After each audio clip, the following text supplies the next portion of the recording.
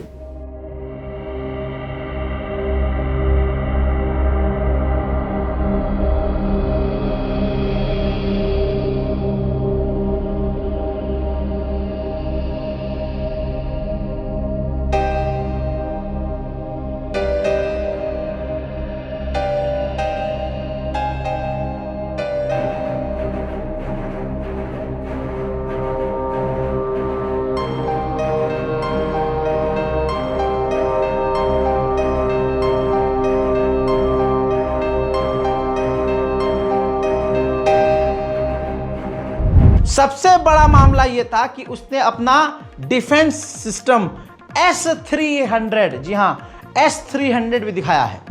Report यह आ रही है कि सऊदी अरब यानी मोहम्मद बिन सलमान खुद कोशिश कर रहे हैं कि वो डोनाल्ड ट्रंप और ईरान के राष्ट्रपति पेजेश्कियान की डायरेक्ट आमने सामने मुलाकात कराएं। अमेरिका ने ईरान के खिलाफ B-2 बॉम्बर तैनात किया हुआ है, परमाणु बॉम्बर, जिसके बाद ईरान के दिमाग में क्या है वो ईरान जाने, अल्लाह जाने, लेकिन ये तस्वीर जारी कर दी है। एक वीडियो जारी किया है ईरान ने, ये वो खास वीडियो है जिसके अंदर ईरान ने अपना प्लान दिखाया है कि वो B-2 बॉम्बर को बड़े आराम से तबाह कर सकता है। और उसका प्लान क्या है, कैसे ईरान अमेरिका के खतरनाक बॉम्बर B-2 बॉम्बर को तबाह करेगा और उसके लिए ईरान की क्या तैयारी है। हजरात, ईरान ने इसमें दिखाने की कोशिश की है कि B-2 बॉम्बर की तमाम जानकारियां हमारे पास मौजूद हैं। हमारे पास उसके ट्रैक करने के लिए रडार और उसको गिराने के लिए हमारे पास S-300 और S-400 जैसे डिफेंस सिस्टम भी मौजूद हैं। हम बड़े आराम से ईरान के खिलाफ इस बॉम्बर को ट्रैक कर सकते हैं और बड़े आराम से इसको लॉक करके, टारगेट करके, मार कर गिरा भी सकते हैं। रॉकेट लॉन्च होते हुए दिखाया गया है, मिसाइल इस पर दागते हुए दिखाया गया है और काफ़ी सटीक जानकारी ईरान ने शेयर करके अमेरिका को हैरत में डाल दिया है। यह धमकी भरा वीडियो है जहां ईरान इस वक्त अमेरिका से बात भी कर रहा है, तो ईरान दुश्मन के ही स्टाइल में एक तरफ बात कर रहा है और दूसरी तरफ इस तरह की धमकी भरे वीडियो जारी कर रहा है। ईरान के राष्ट्रपति पेजेश्कियान ने कहा कि हम जंग तो नहीं चाहते, हम बातचीत के जरिए मामला हल करवाना चाहते हैं और अपने आप को बचा रहे हैं और अपने आप को साबित कर रहे हैं कि हम सही हैं। लेकिन इजराइल इसमें एक्ट ऑफ टेरर कर रहा है, यानी आतंक फैलाने का काम कर रहा है। सुनिए,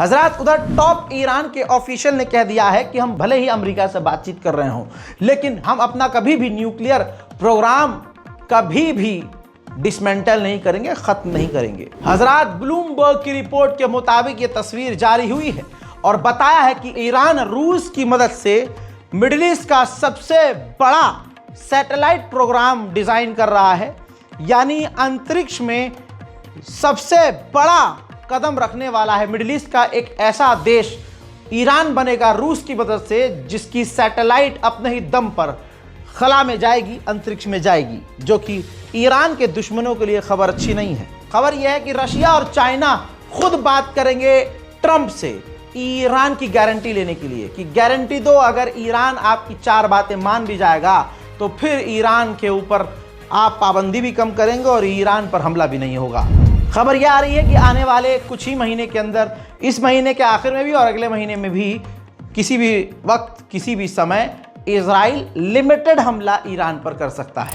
हजरात, ईरान के विदेश मंत्री ने रूसी मीडिया को इंटरव्यू देते हुए कहा है कि ईरान और रशिया के लिए सीरिया एक अहम जगह थी, जहां पर इजराइल ने गाजा से भी 2 गुना ज्यादा बड़े एरिया पर कब्जा कर लिया है।